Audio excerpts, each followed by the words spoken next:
All right, Pat, welcome to MTV Cribs. This is not our crib, but we're touring someone else's crib. Come on in, we're just having a great time here.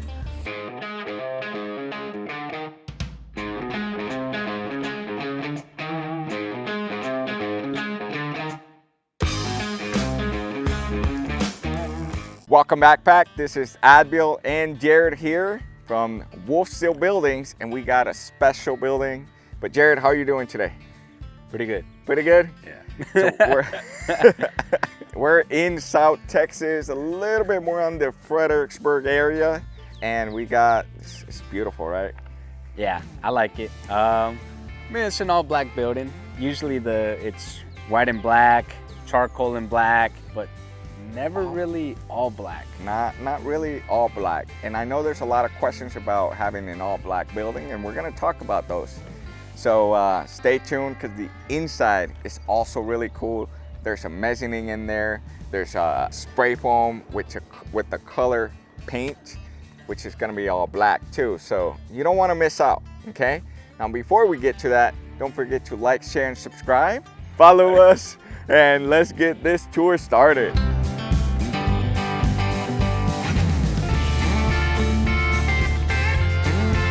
Alrighty, Pack. Now, before we start talking about the building, because we're going to talk a lot about it, especially with Jared, which we have a lot of value to provide today, I kind of want to tell a little bit of the story of our client, because it's actually pretty interesting. So over on this side, you see that small building.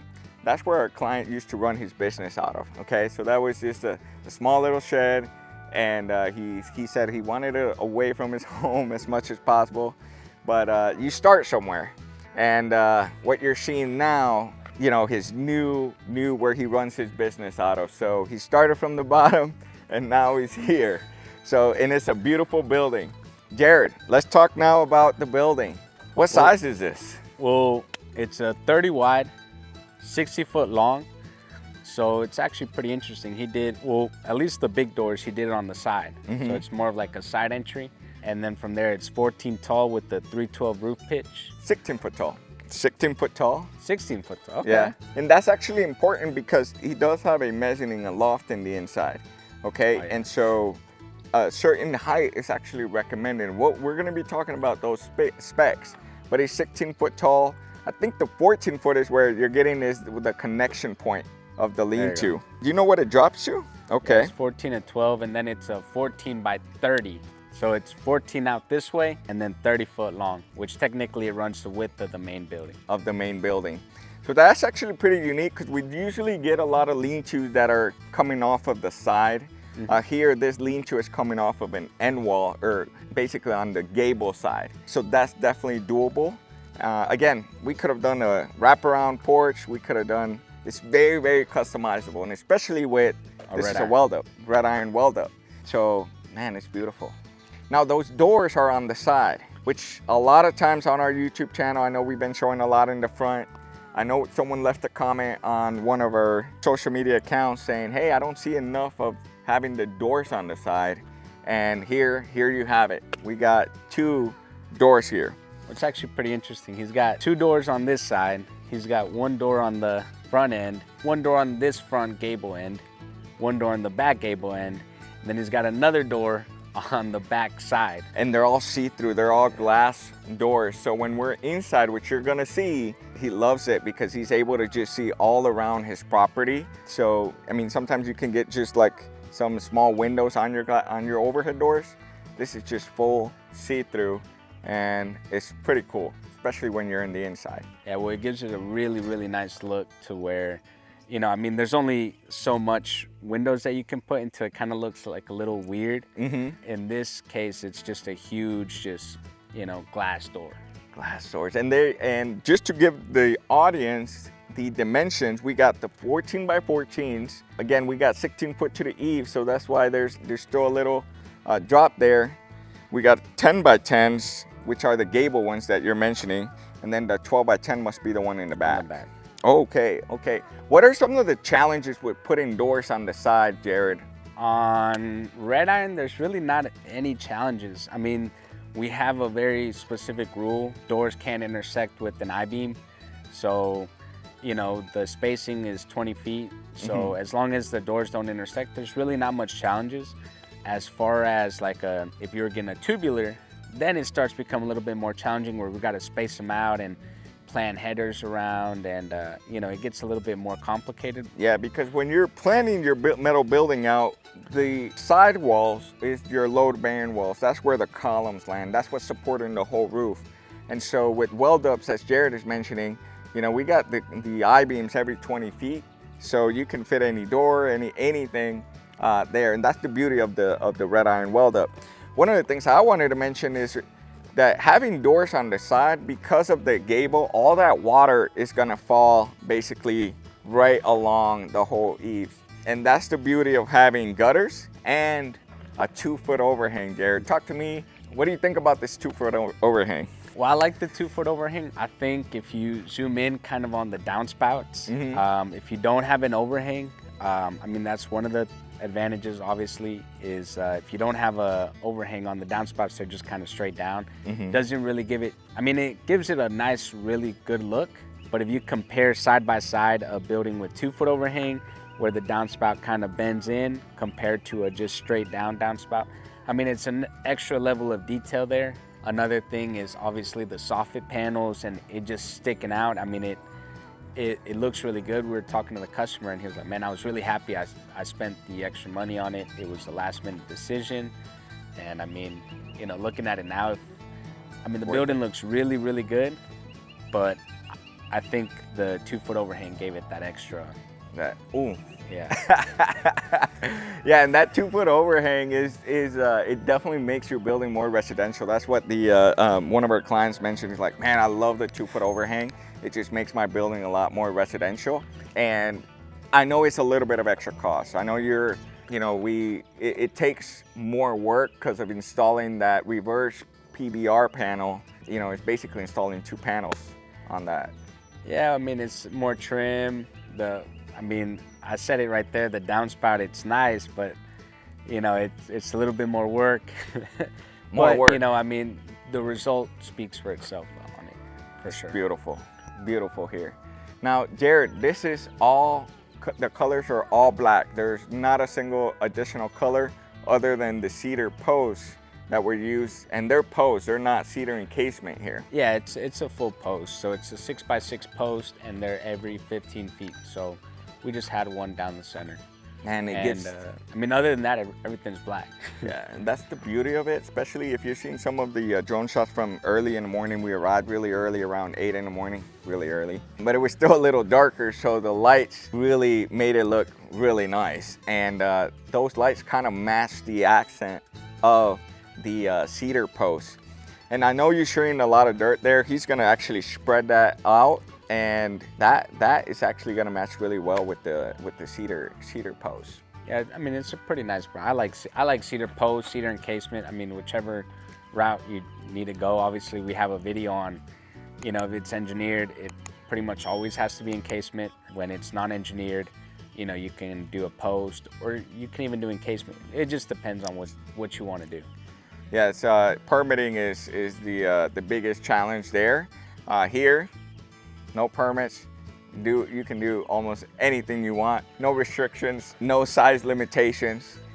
So this is a red iron weld-up. So this is our PBR panel, which comes with the 26 gauge. So it's on the thicker side, and 40-year paint warranty. And then we got the base trim. Jared, what's the advantage of having this base trim here?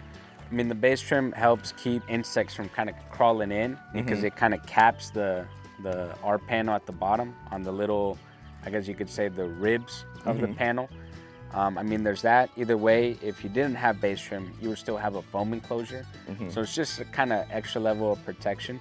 And it also helps kick out any water outwards. Yeah, that's correct. And especially since sometimes the concrete is not always going to be perfect, the base trim really helps cover that. So there's a lot of advantages to the base trim.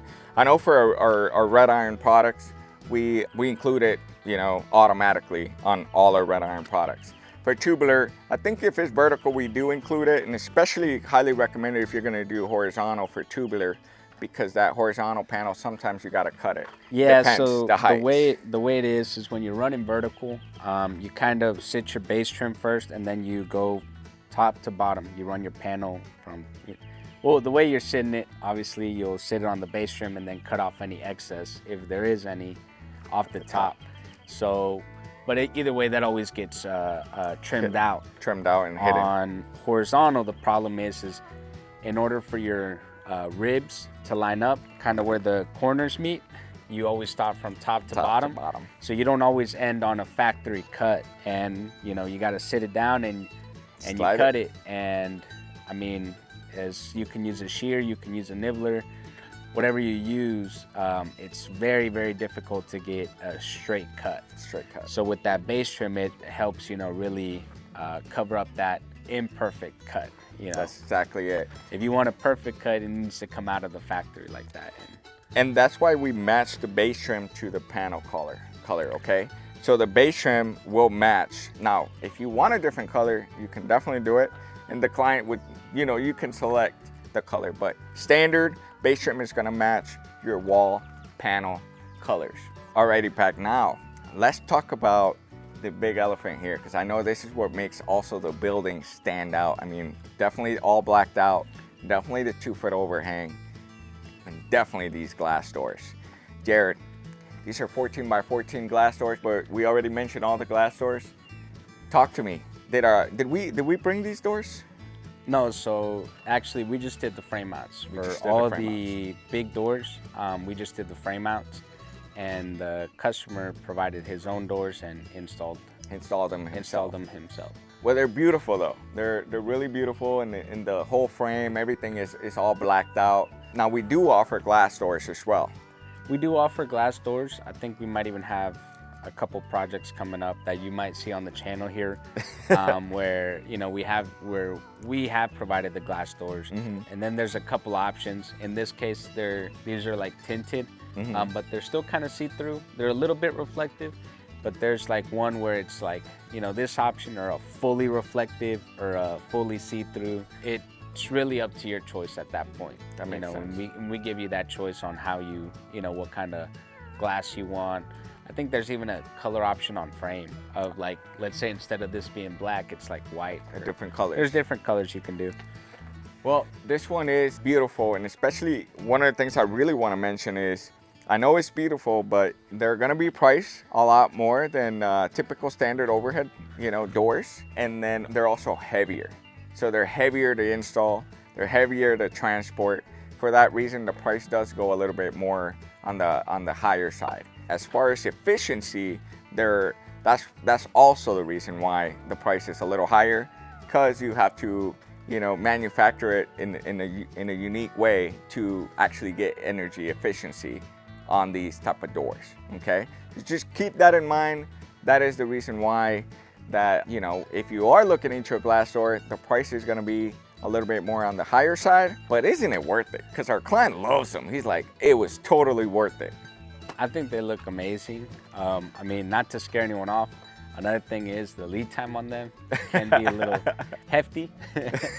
And it just kind of depends on when you order them, but it's not like your standard doors where, you know, you order them in 2 to 4 weeks, they're in. You know, these are more of like a little bit of a longer process. The great thing is that if you want the building up, you can always get the building in, and then, you know, we come back once the doors are in.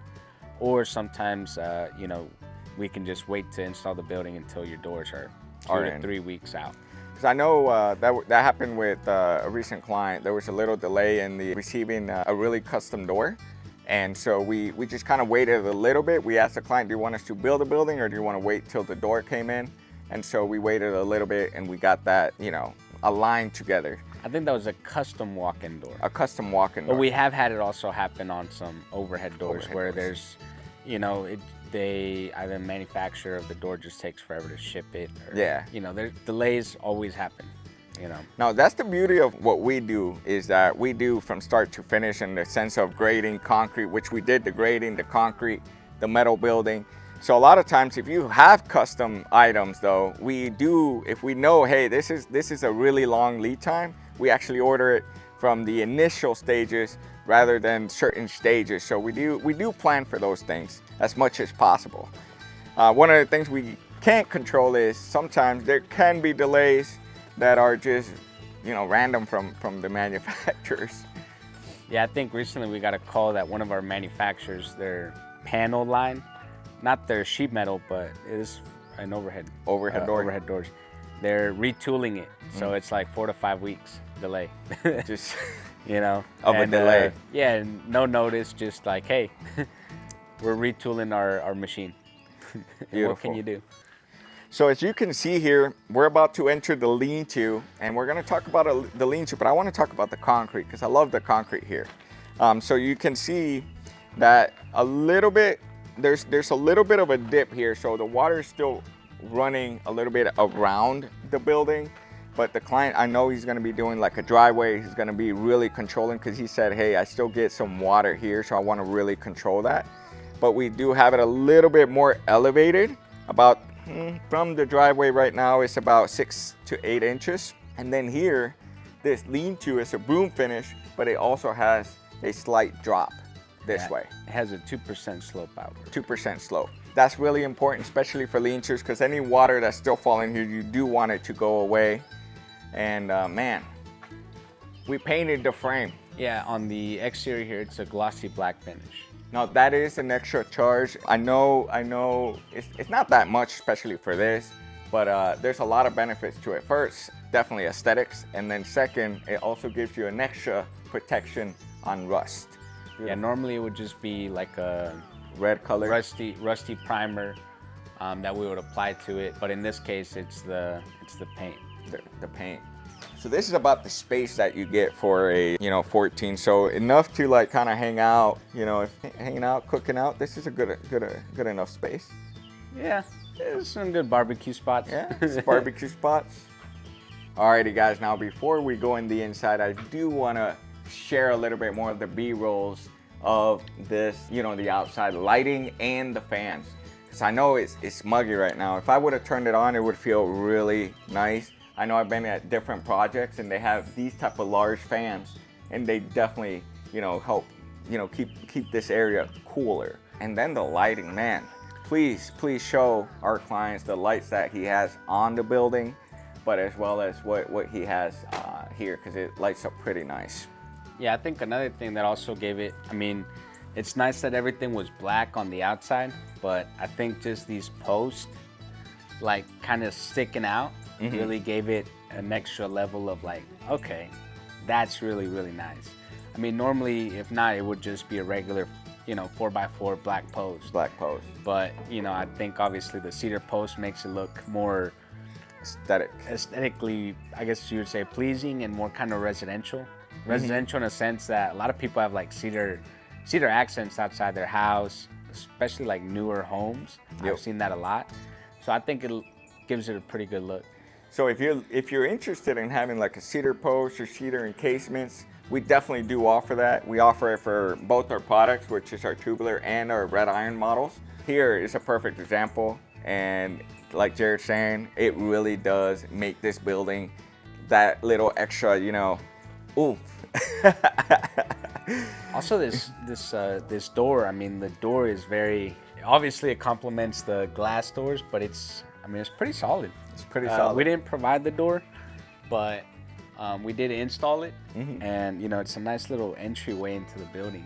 I think it's really nice. If it would have just been a solid black door, you would just kind of look at it and be like, okay, well, yeah, entry door.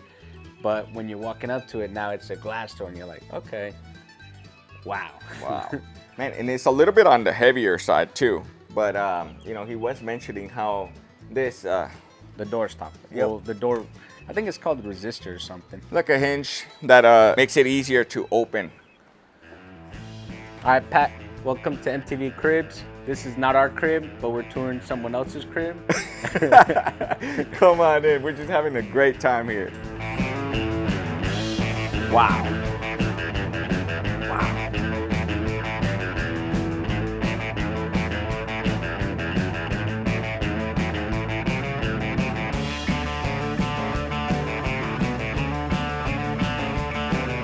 So this is a 30 by 60 space, 16 foot tall. This is what it feels like. So this is what, 1,800 square feet? 1,800 square feet of this enclosed part. Wow. Wow, and then Not including including the extra space you get from this up mezzanine. there. I think it's 20 by 16. Yeah, he 20 said by it was 16 by 20 mezzanine. Okay, so now that we're talking about it, well, how about we leave that? Because I know a lot of you are asking questions and we want to show you guys the mezzanine and also go up there, but I want to talk about the building inside. First, the spray foam. Jared, it feels really cool. It was muggy outside already and it's pretty cool. Yeah, when we got here in the morning, it was pretty, I mean, it felt like it was about to rain. It actually rained for like 5 seconds, but it was about, it felt pretty like, muggy. And, you walked in and it was just like cool. It was just like dry. It feels dry. So that's the beauty of spray foam. We have 1-inch spray foam on the walls and we got 2-inch spray foam on the roof. I know our client was considering fiberglass or a spray foam. Talk to me. I think he saw the video where it's like the black frame and the white fiberglass. White fiberglass. And obviously that building also looked really, really good from the inside. The white and black. And here, obviously, you're seeing something that's also beautiful, and it's all blacked out spray foam. And then what happened? Well, so we were kind of talking about it before we ever sprayed, and it was like, man, I wonder how it's gonna look and everything. And ultimately, obviously, we decided to do the spray foam, and I think it looks pretty awesome. It looks really good where, obviously a black building and then it's all black spray foam. And, with everything he's got going on, it just looks really good. The black spray foam makes it look to me, it makes it look pretty open. Really good. So now, okay, so we got 1-inch spray foam, 2-inch on the roof, and then we got the paint. I know the paint is it's ranging right now from like 90 cents to $1.10 or a square foot. I know a lot of clients want to have an idea. That's what it is, but for black, it's a little bit more than regular white and regular gray. Because I know you saw some beautiful gray spray foam on another project on our channel, but black is a little bit more. Yeah, I mean, it just depends. It's a little bit more just because black's a little bit harder to paint. Sometimes you got to do a lot of like almost double coats or things like that. But double coats. It is a little bit of a harder paint, to get right. To get right, especially because the spray foam itself is yellow by default. At least the one that we use. I know there's purple out there. There's another color as well, but ours is yellow by default. And so we got this black paint all over, and it's man, I think it's beautiful, especially with all the lighting. It does feel a little bit more like, but it's a vibe. It's just different, and especially the building here that is all blacked out. It just makes sense, right? And then our client did two-inch spray foam on the roof. I know there was a reason for it. Yeah, so I mean, it's an all black building, so that means without any insulation on it, it gets pretty hot, especially in the Texas heat. Yep. Sun directly, most of the time the sun hits most of the roof.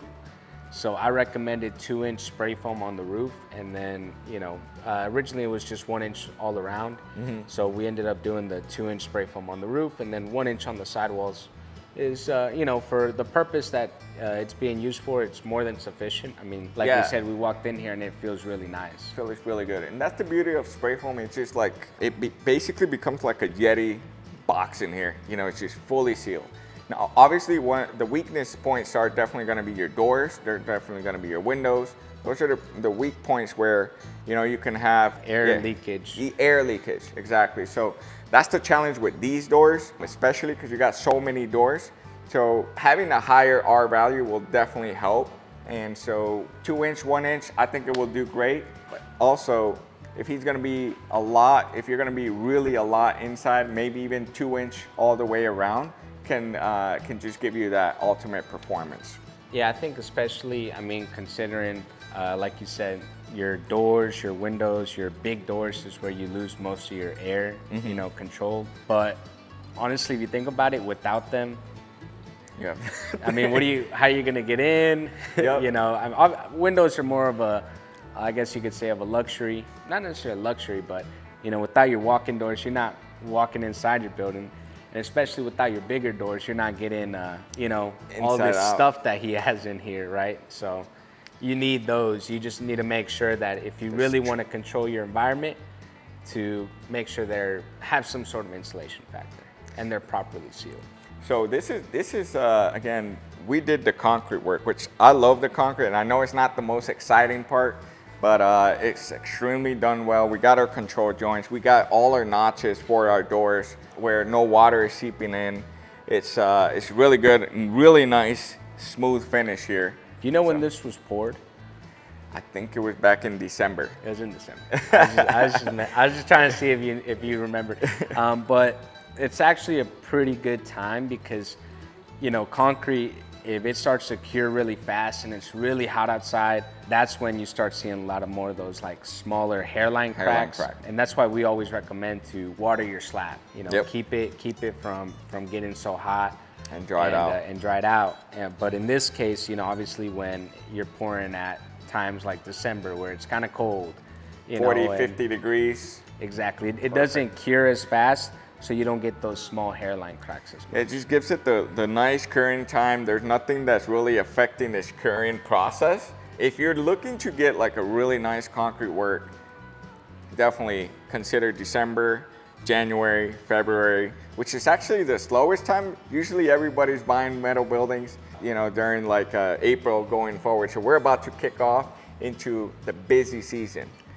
But Jared, let's talk about the mezzanine, because I know that's what everybody wants to see as well. Our client did it himself, right? And so I think maybe the audience is asking, hey, you know, can I do my own mezzanine then? Or like, why didn't we do it, right? First of all, wood tends to be a little bit more cheaper to build. Not cheaper, but more cost effective to build. And our client did it himself. Yeah, so there's a couple of things. If you want to, like, for us to do the mezzanine, then we'd have to get an engineer involved, simply just because standard practices, we know standard practices, how to construct them, but we would still want that level of, you know, safety where we have a design engineer, you know, like, hey, this is exactly how you should build it. Because also there's, you know, some customers that are different in their use case. Some, you know, in this case, it's like a whole like hangout spot over there. I would watch the, you know, the Cowboys game up there, right? And then there's some that just use it for simple storage. And then I think even one time I went to a customer's house, he's like, man, if I would have gotten a second story, I would have put a whole gym up here. And I'm like, oh, well, hold on now. Or a hot tub with a bunch of water. Okay. Yeah, so it's, you know, we want to get an engineer involved. And in this case, where, you know, it's a non-engineered weld up, let's say he wanted us to do the mezzanine, now we would have had to move into a bolt up, you know, engineered bolt up.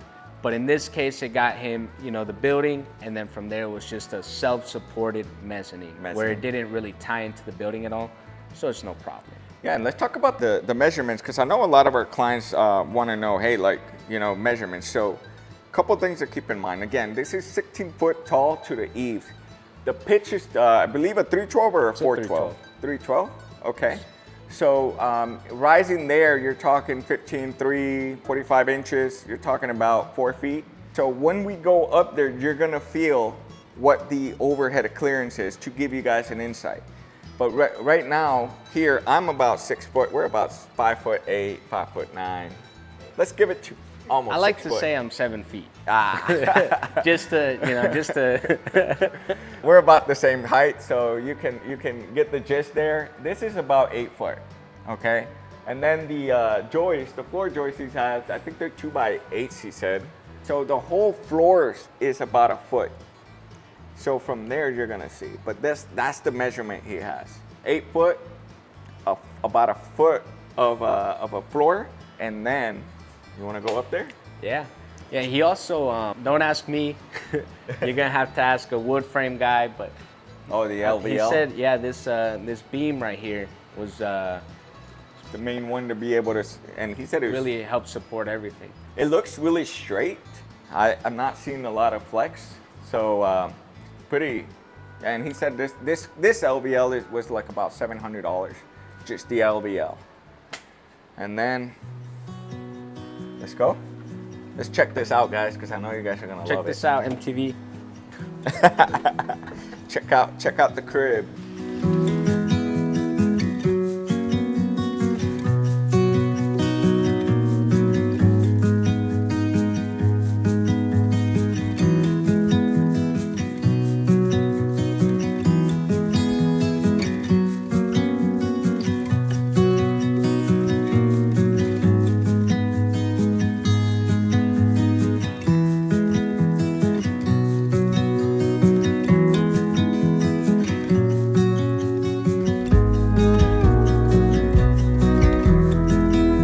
Alrighty, back. So up here, you're getting a different view, okay? So from up here, you can see the fan, the large fan that's over there.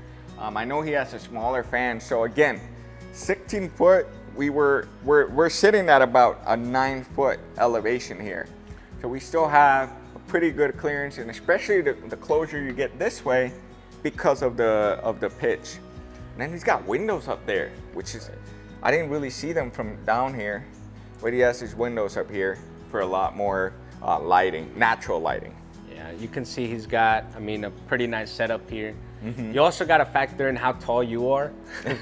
You know, LeBron James would be hitting this fan right now. Yeah. So that might be something you got to consider. Go a little taller on your building, depending on, obviously, you. Hey, we've had clients. I visited the clients, and they're you know, we got some 7-foot clients that are really tall. Actually, one of our clients, really cool. He's a basketball player, and he was like this tall, man. And he also did a mezzanine, but I think he had 16, so he had to, but he had HOA restrictions. Yeah. So, you know, HOAs, permitting, you know, they have those restrictions here. You're in basically the wild, wild west, definitely of Texas. Then even then, this little railing on the outside looks really awesome. I mean, you could run your whole business just from this second floor. I mean, it kind of looks almost like an office space in a way. Yeah, man. You know, I mean, and look, so I'm sure that's what he said he was doing right now, is like moving a lot to get his business running out of here, because he was running it out of his small shed. So, man, I think this is, I would live here. Yeah, I think, well, we were talking I don't think, he was telling us, he was like, man, I really only go home, you know, just to and get some water. Yeah, just to go to the restroom and take a shower, you know. Oh yeah, shower. No, but it's just funny, man. Hey, this is YouTube. Again, we I know we want to keep it professional, but we also like to have a good time. We enjoy what we're doing, and right here, we've just been having a blast because it's beautiful. This is actually what at least drives me when we are doing metal buildings, is like seeing these cool projects happen and like making our clients like dreams come true, because he was really proud of this. Yeah, I think the coolest thing that I like is to see, like, once we leave, you know, what happens. I mean, we just leave a shell, you know, and then sometimes they'll be like, hey, check, you know, we have one of our previous customers, the gray spray foam that's on our channel right now, that brown and I think it's Rawhide out in building. the Houston area. Yeah, in Magnolia.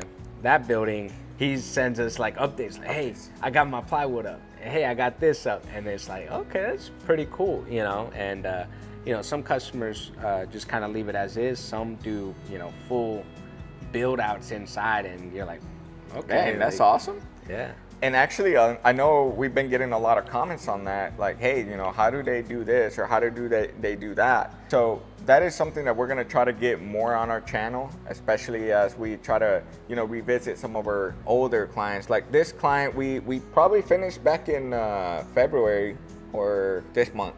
Yeah, February. He was moving fast. Like, towards the end of February.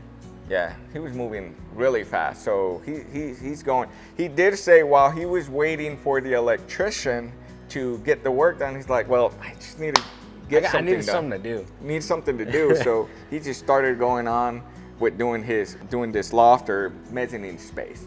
Now, I know you have something to say about doing, you know, frame before doing the spray foam. Where do you get a better, you know, application? So, I mean, it just depends. With spray foam, you know, the way the guys do it is you're just spraying a gun, right? Well, if there's like, let's say, something there where you kind of have to work around it, let's say in this case, mezzanine, right? You got to spray here, you got to stop the gun, and then, you know, keep going this way or work around certain things. So, I mean, if you want the best application, it's usually, I mean, just bare building and then just allowing the guys to spray and then working around it. In some cases, you know, obviously we have a video on it, the electrical first or spray foam first. I mean, you know, for spray foam guys, they're gonna wanna do the spray foam first. Yep. That's just a given. They don't wanna be plasticking off, you know, boxes and things like that. Electricians are gonna wanna do the conduit first. Yeah. So that's also more of a personal preference. But as far as the best spray foam application, it would be before electrical. But as far as like aesthetics wise, it's up to the customer. Some customers, I mean, if you look at it here, a lot of the conduit is covered by the black, you know, spray foam. So it looks really good. Yeah, and then also like if you're gonna frame the inside, you know, the application process for closed cell, I would do it before. I would wait for the frame. We do the spray foam closed cell, get it really nice and sealed, and then, you know, you go in and you do your frame. That's if you're gonna frame the inside. That's just a recommendation. But again, we've done it, you know, we've done it. So, alrighty, Pac. So this is a beautiful building and I hope you enjoyed this. I know you got a lot of value. Jared, if you wanna have some final comments here? Yeah, I'd like to give a big shout out first and foremost to the building team, the planning team. Pretty much all teams get involved. Everybody gets involved. Shout out involved. to the concrete team, you know, and Osmo, our foreman on this project, man, beautiful. And obviously our team from WolfSteel. Correct. And then obviously our crew. Avila did a great job on this build. I think it looks amazing. Amazing. You know, and I know he likes things done really well, and that's what you see. Wow. Wow. And then shout out also to the Alpha Wolves who sold this project. Again, we're still stunned. I mean, we just had a blast. But shout out to the Alpha Wolves, our Hennies and Joseph, you know, for helping out our client make this dream a reality. Because, you know, he was telling us he's super proud of it. Now, guys, you don't want to miss out. Don't forget to like, share, and subscribe. And anything you want to finish it off for us? Check us out on the next video.